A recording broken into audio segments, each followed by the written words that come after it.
Assalamualaikum warahmatullahi wabarakatuh. Salam dan bahagia Bapak Ibu Guru. Berjumpa kembali dengan saya, Prayogi Bangun Pribadi, calon guru penggerak Angkatan 9 dari SDN Songgokerto 02 Kota Batu. Video ini adalah koneksi antar materi modul 2.1, yaitu pembelajaran untuk memenuhi kebutuhan murid. Apa itu pembelajaran berdiferensiasi?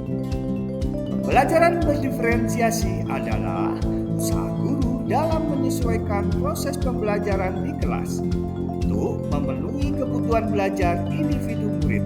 Artinya, pembelajaran berdiferensiasi adalah pembelajaran untuk mendukung semua murid di kelas kita.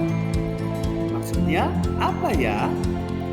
Ingat, setiap anak adalah unik. Mereka punya kelebihan dan kekurangannya masing-masing.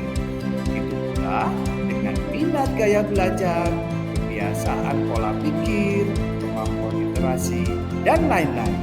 Pasti berbeda.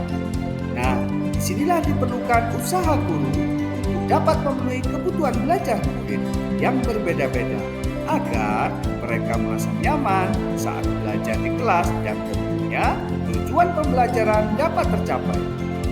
Lalu, bagaimana ya caranya untuk dapat melakukan pembelajaran berdiferensiasi di kelas?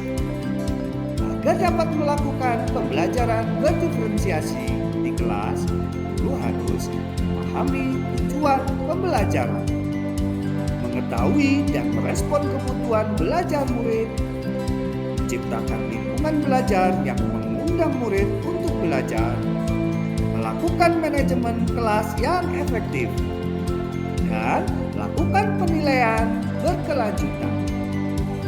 Berkaitan dengan kebutuhan belajar murid, guru harus memahami 3 aspek berikut ini. Yang pertama, kesiapan belajar murid. Kesiapan belajar mengharuskan guru untuk menilai pengetahuan awal dan menentukan apa yang telah murid ketahui dan di mana murid berada. Yang kedua, minat murid. Minat setiap anak pasti berbeda-beda. Minat adalah salah satu motivator penting bagi murid untuk terlibat aktif dalam proses pembelajaran. Dan yang ketiga, profil belajar murid. Profil belajar murid berkaitan dengan lingkungan, budaya, gaya belajar, dan kecerdasan majemuk yang berbeda antara satu anak dengan yang lainnya. Kebutuhan belajar murid dapat diidentifikasi berdasarkan cara-cara berikut ini. Yang pertama, mengamati perilaku murid-murid.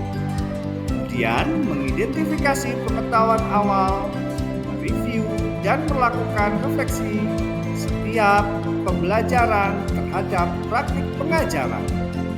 Kemudian berbicara dengan guru, membaca rapot murid di kelas sebelumnya, atau bisa juga menggunakan berbagai penilaian formatif dan penilaian diagnostik. Strategi untuk mendiferensiasi pembelajaran bisa dilakukan dengan 3 cara, yaitu diferensiasi konten, diferensiasi proses, dan produk. Guru dapat memilih salah satu atau kombinasi dari ketiganya.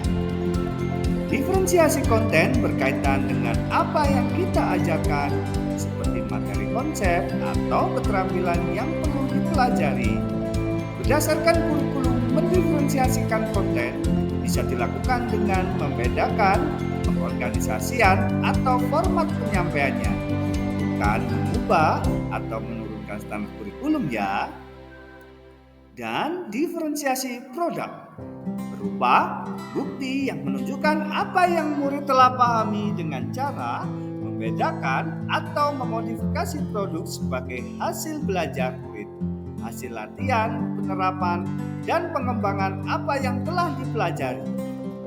Dan diferensiasi produk berupa bukti yang menunjukkan apa yang murid telah pahami dengan cara membedakan atau memodifikasi produk sebagai hasil belajar murid, hasil latihan, penerapan, dan pengembangan apa yang telah dipelajari. Lalu, adakah keterkaitan antara modul pembelajaran berdiferensiasi dengan modul-modul yang lain? Tentunya ada. Untuk dapat melakukan pembelajaran berdiferensiasi, maka guru harus berusaha memenuhi kebutuhan belajar anak sesuai dengan kodrat alam dan juga kodrat zaman berdasarkan filosofi Ki Hajar Dewantara. Dalam melakukan pembelajaran berdiferensiasi, seorang guru harus berpihak pada murid, reflektif, mandiri, kolaboratif, dan juga inovatif. Untuk dapat menciptakan pembelajaran berdiferensiasi agar dapat memenuhi kebutuhan murid, dengan demikian seorang guru penggerak dapat mewujudkan kepemimpinan murid dengan menuntun murid merdeka belajar sesuai dengan nilai dan peran guru penggerak. Pembelajaran berdiferensiasi pun dapat menjadi salah satu strategi untuk mewujudkan visi guru penggerak yang berpihak pada murid. Kemudian, pelaksanaan pembelajaran berdiferensiasi antara guru dan murid harus ada kesepakatan kelas terlebih dahulu agar proses pembelajaran dapat berjalan dengan baik sesuai dengan nilai-nilai budaya positif. Demikian pemaparan koneksi antar materi modul 2.1. Semoga menginspirasi dan terima kasih. Salam dan bahagia. Wassalamualaikum warahmatullahi wabarakatuh.